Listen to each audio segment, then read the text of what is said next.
మాజీ ఎమ్మెల్సీ కొండా మురళి మరోసారి hot comments చేశారు. వరంగల్ రాజకీయాల్లో ఆ కుటుంబంలో పుట్టిన వారంతా ఎర్రబల్లులని మాజీ ఎమ్మెల్సీ కొండా మురళి అన్నారు. ఆ కుటుంబమే దరిద్రమని, అందులో పుట్టిన వారంతా దరిద్రులే అని పరోక్షంగా ఎర్రబెల్లి సోదరులపై మండిపడ్డారు. డబ్బున్న ఒక ఆవిడ రాజకీయాల్లోకి వస్తానని చెప్పడంతో వద్దని తానే 70 కోట్లు భూమి అమ్ముకున్నానని చెప్పిన వ్యాఖ్యలను వక్రీకరించారన్నారు.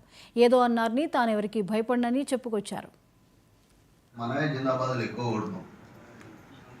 మీరందరూ కలిసి నాకు ఆ నమ్మకం ఉన్నది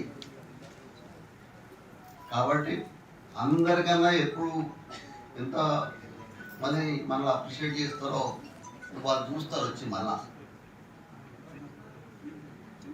పెద్దలు మళ్ళా ఆలోచిస్తారు, ఆడ రిపోర్ట్ ఇస్తారు.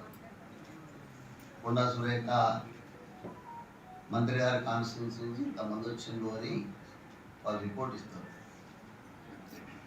మరి దాన్ని దృష్టిలో పెట్టుకొని మరి వెహికల్ విషయంలో నేనే అరేంజ్ చేస్తా, నేను నాకు ఐటీ అని ఇచ్చిండు.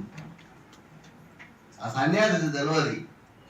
ఇప్పుడు నేను పోయింది ఎక్కడికి వైశ్యుల దానికి పోయినప్పుడు అక్కడ ఆ సత్తరం 15 బట్టి 20 ఏళ్ళ బట్టి వేరే ఆక్యుపై చేసుకున్నారు. 10 కోట్ల రూపాయలు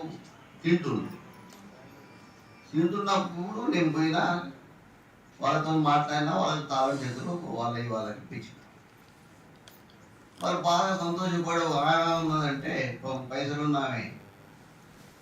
ఆ తల్లి ఏమన్నదంటే నాతోని ఎలక్షన్ నీకు పైకైతే నేను పైసలు ఇస్తా అన్నది. అంటే నేను అన్న వద్దు తల్లి, నేనే మొన్న 70 కోట్లు అమ్ముకున్నా అంటే దాన్ని ఎలక్షన్ కమిషన్కి ఇచ్చిండు వాడు. ఈడ ఎర్రబల్లులు ఉంటాయి, మన దగ్గర లేవు, ఇంకా లేవు ఎర్రబల్లులు. ఆ కుటుంబం దరిద్రమైన కుటుంబం. ఆ కుటుంబంలో పుట్టిన ఆడోళ్ళు మూల కానీ మొదలు పెడితే అన్ని దరిద్రాలే. అన్నదమ్ములు ఇద్దరు దరిద్రం.